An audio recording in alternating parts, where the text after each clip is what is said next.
start recording here. Okay, Jason. All right. Okay, let me see. Thank you for having me today. The title is Capacity-Based Control of CDPR or Cable-Driven Parallel Robots. That's a mouthful. My name is Jason, and my advisor is Dr. Ryan Caverly, and I'm from the University of Minnesota, Twin Cities. This talk is more or less based on a paper that has been accepted by American Control Conference that's coming up in next month actually. So yeah, let's see how does this work. Okay, so what is CDPR? CDPR is mainly composed of two different components. One of them, of course, is the cables that connects them, and there's also the second component, which is the truss.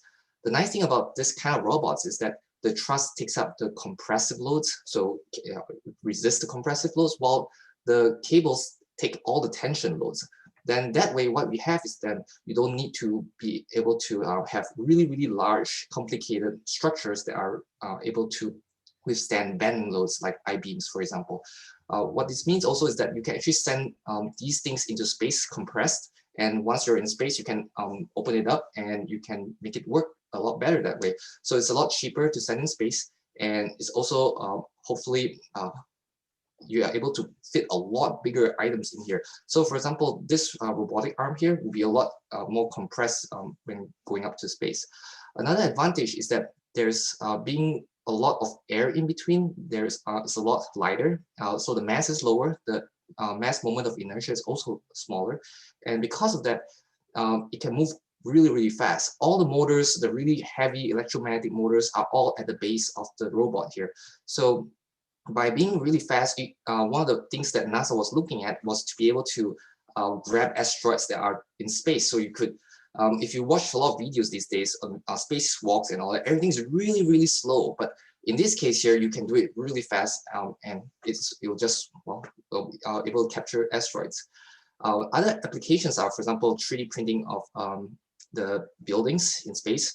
And also you are able to have all these cables with this large workspace, so you can move this payload anywhere you need to be, and you're able to build things to carry different loads and to be able to move things around. So it's a really, really compressed robot that has a lot of applications to it.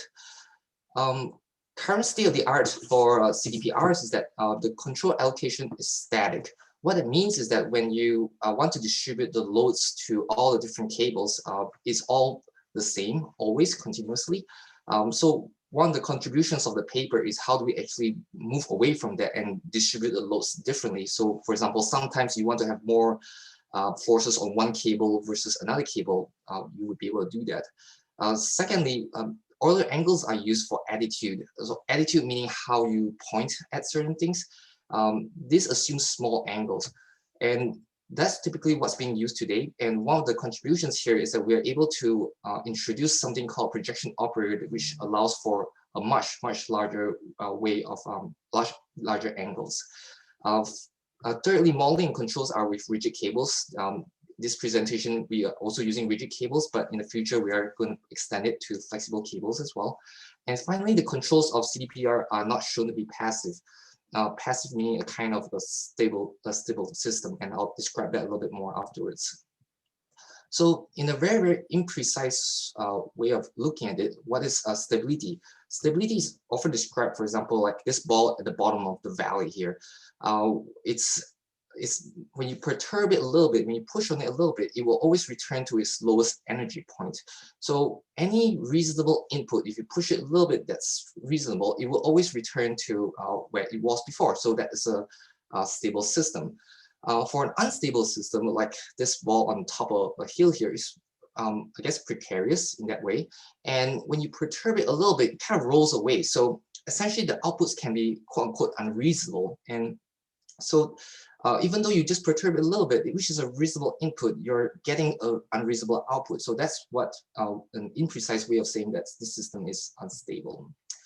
So what is passivity? Passivity is a mathematical construct, if you will, of it's a kind of stable. And I wouldn't get into it here because I don't think a lot of people are too interested in it.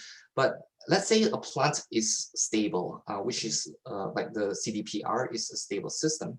And if we have a control system that is also input strictly passive, which is a subset or a more super stable, if you will, then the theory says that the negative feedback system of this is also input output stable.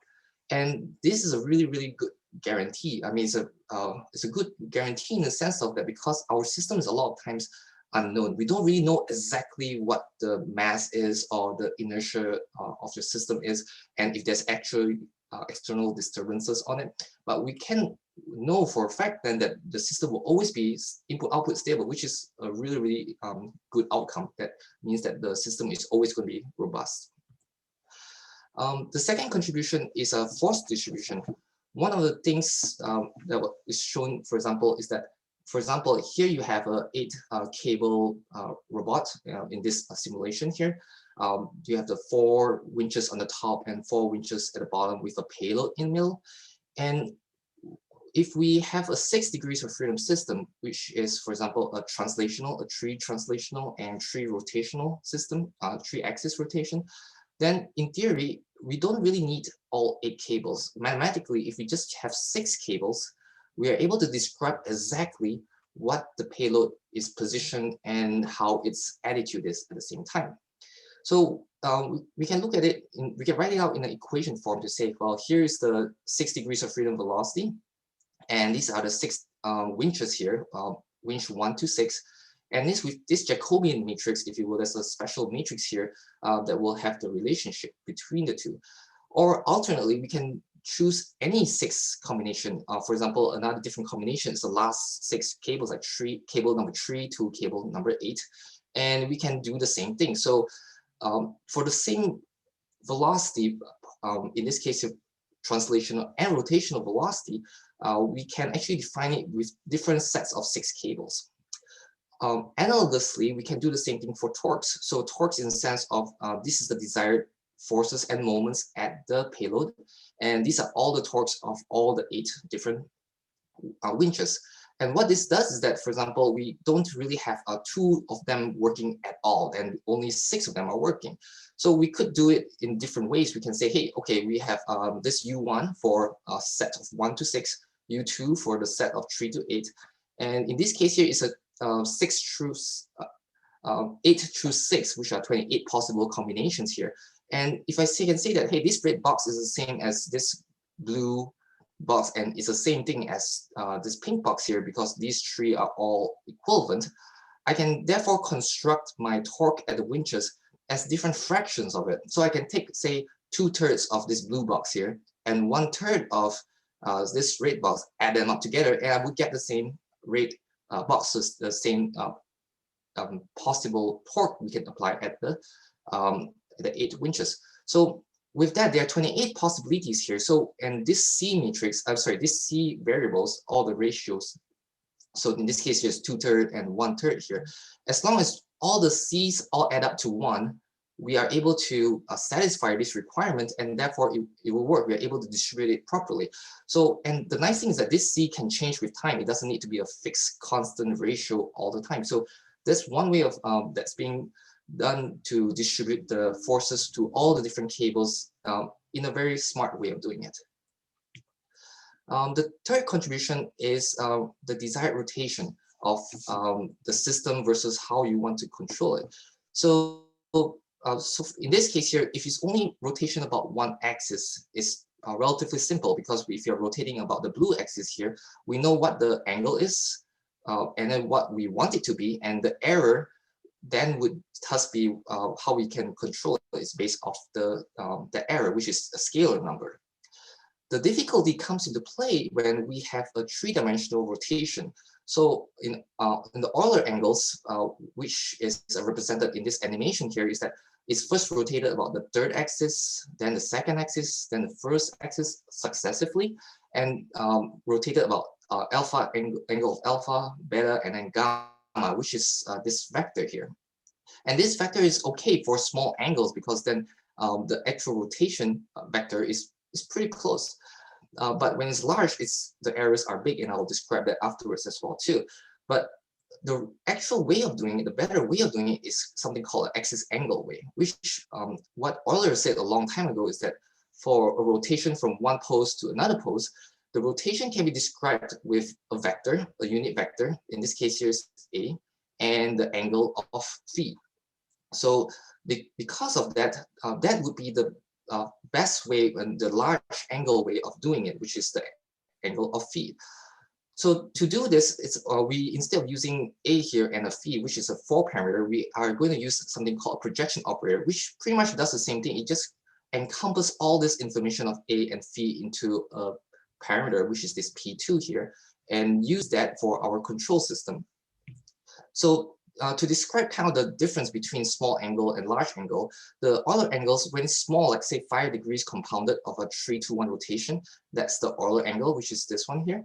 And the projection method, this vector is really close, and it's like 2.4 degrees error between the two vectors.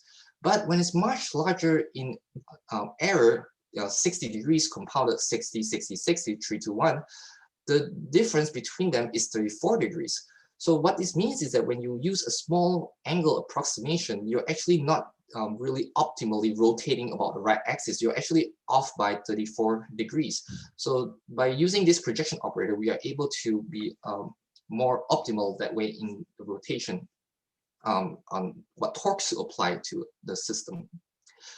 So this is the simulation results for 8 cable system. We are actually in the middle of constructing this in real life in the lab right now. And it's called set point regulation. We're trying to ask it to do 4 different poses. So this is the desired position of it. And then of course you can see that it oscillates a little bit and then goes to the next one and so on and so forth. There's 4 different positions and 4 different attitudes how we want to point the payload as well. So that's these ones here. So it's doing as it's supposed to, and it's converging relatively quickly, which is good.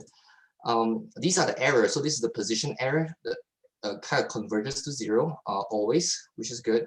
And this is the attitude error as well, which is also converges to 0, which reflects the passivity proof where it says it's going to be stable, which is what we're seeing here. I didn't really describe the pre-tension, but one of the things that is required for cable robotics is that everything can only be in tension. You cannot push on a string. So we're able to also make sure that in this case here, we have a minimum of, I think, 10 newtons here. And everything, these are all the forces in the cables, or essentially torques that's needed at the winches to make sure that the cables are always taut and providing this kind of response as well too. So in conclusion, the CDPRs can be input-output stable, which was shown. We're also able to use a Jacobian-based force distribution for dynamic tuning of all the forces at the cables. And finally, we're able to do full pose, position, and attitude to control the CDPR. The future project is something like this, where instead of just set point regulation, we're trying to move towards a more continuous system, adaptive feed forward, where we don't need to know exactly what the mass is of this, but still able to achieve a smooth and converging control system. So that's kind of what we're working on as well. And we're also going to work on elastic cables and finally some of gain scheduling control system to it. So with that, I'm done, and I welcome any questions. Thank you. Okay, thank you, Jason. Any questions?